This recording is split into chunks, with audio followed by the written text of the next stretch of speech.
Cal Tea Party Patriots for doing the heavy lifting on this. It's an absolutely wonderful event. And everybody that came out, all the organizers, you've done an amazing job. And it is my utmost pleasure to be able to present the next speaker, Leslie Eastman. Leslie's had a blog for quite a few years now, Temple of Moot, M-U-T. It's a very influential blog. It is one of the resources that we use to get out the information because we know nobody else is going to talk about this. And I'm so pleased to be able to tell you that her speech today is about the Italian Tea Party.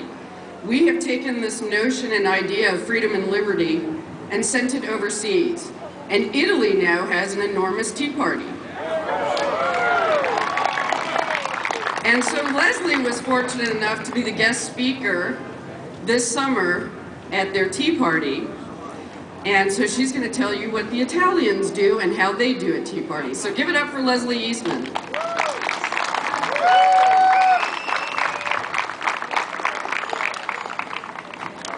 Good afternoon, California Patriots! I'm glad you stayed this afternoon. I know it's a bit hot, but I'm really excited about sharing my experiences with the global Tea Party movement. Yes, the Tea Party is going international, baby. I was privileged to speak at an event in Florence, Italy this summer. And as I told my husband in the villa, as I was practicing my speech in Italian for the 10th time, the Tea Party is not an event, it is a lifestyle.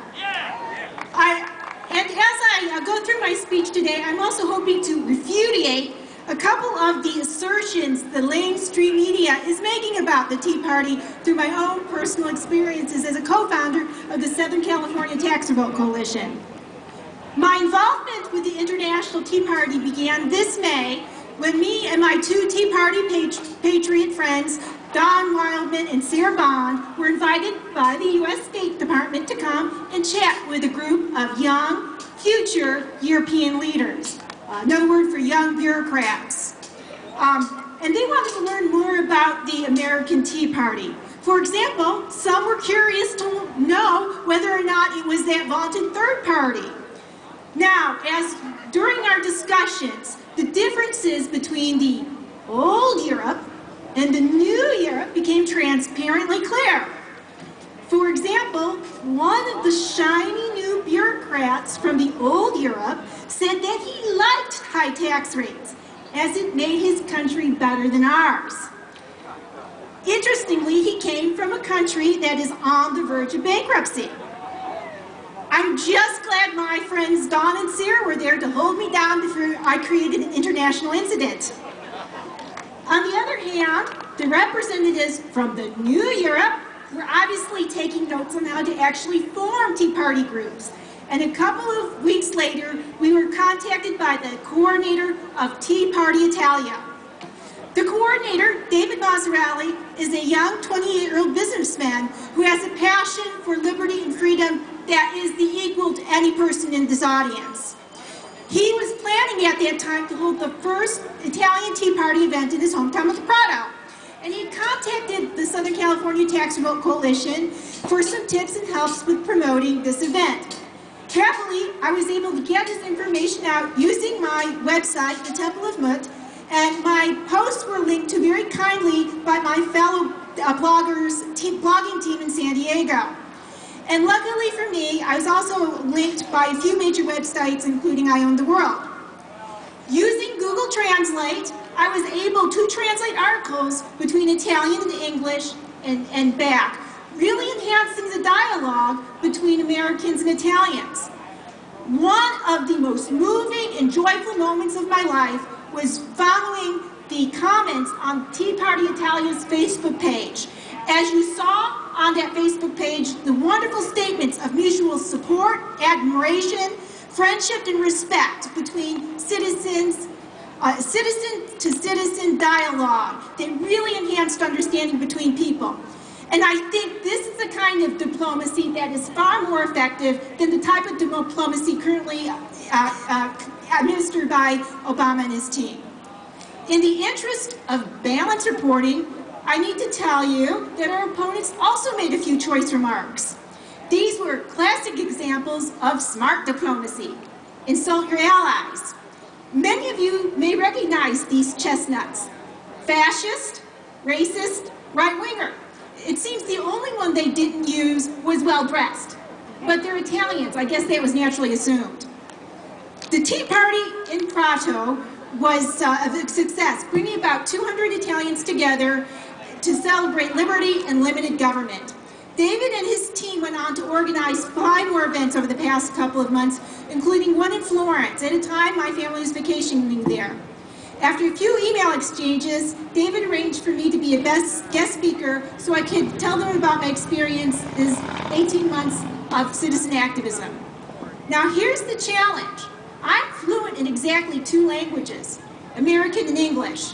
And I wanted to say something inspiring to my Italian friends in their own language. 2 fine gentlemen came to my assistance, Anthony Perello from our group and Luca Bacci. Luca was an Italian translator, professional, and I met him via Facebook. He downloaded an MP3 file of my remarks in spoken Italian that I was able to practice on. And the Florence Tea Party was a real success. I at least was able to have them laugh at the right places. Fortunately, everybody spoke English, and we were enough to exchange ideas and information. There are some differences between the Italian and American tea parties I wanted to know. First of all, the Italians serve wine at their tea parties, and Americans are more often fueled by coffee and beer. Italian tea partiers don't focus so much on signs and t-shirts. They have debates and discussions over good food. But the biggest difference that I saw was perhaps the most important. In American tea parties, you have moms, dads, and grandparents trying to preserve freedom and the ability to create wealth for their kids and grandkids. The Italians are those kids trying to regain their freedoms from excessive taxation and burdensome regulation. David said this, "I see the great passion of a lot of people from all over the country coming to our events with happiness and hope in their hearts. I love to see them meet each other, and every day I can see a lot of new friendships form." I follow the international Tea Party groups closely. The connections David told about are occurring locally, nationally, and globally.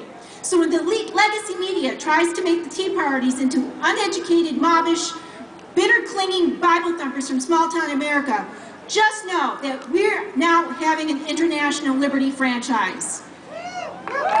Now, I would like to just take a couple of minutes to refute some of the mainstream media assertions that annoy me the most. Our opponents and the elite media will often think that Tea Parties are a subsidiary of the Republican Party. And I wanted to come out of the closet, so to speak. I am a registered Democrat. In fact, 40% of the membership in Southern California Tax Revolt Coalition are non-Republican. And national polls show that about 10 to 15% of Tea Party attendees are rebel Democrats like myself. What's a Democrat like me doing in a place like this? My taxes won't be lower because I'm a Democrat. My clients, environmental clients, will still have to comply with regulations despite the fact that their consultant is a Democrat. And I won't be the first in line for Obamacare because I'm a Democrat. In fact, as a rebel Democrat, I will define the back of the line.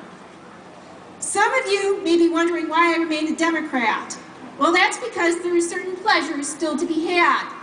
I already got to vote against Babs Boxer this June in the primary, and a lot of you here will have to wait till November.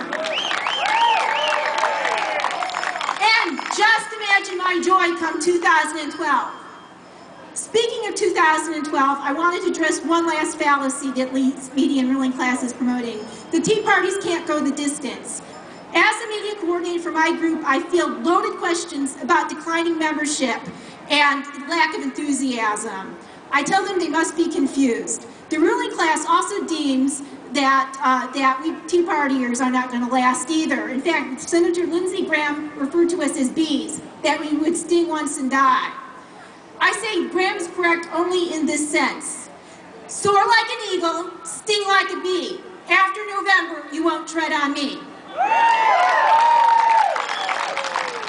Now, I know we're going to enjoy the next few months agitating, but I want to leave you with one last quote from a fellow blogger.